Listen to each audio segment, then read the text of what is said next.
मङ्गलं भगवान् शम्भुः मङ्गलं वृषभध्वजः मङ्गलं पार्वतीनाथो मङ्गलायतनोहरः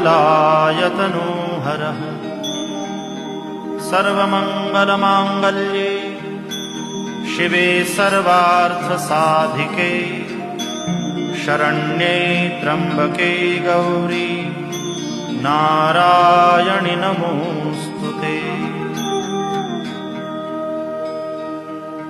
अथ मन्त्रपुष्पाञ्जलिः।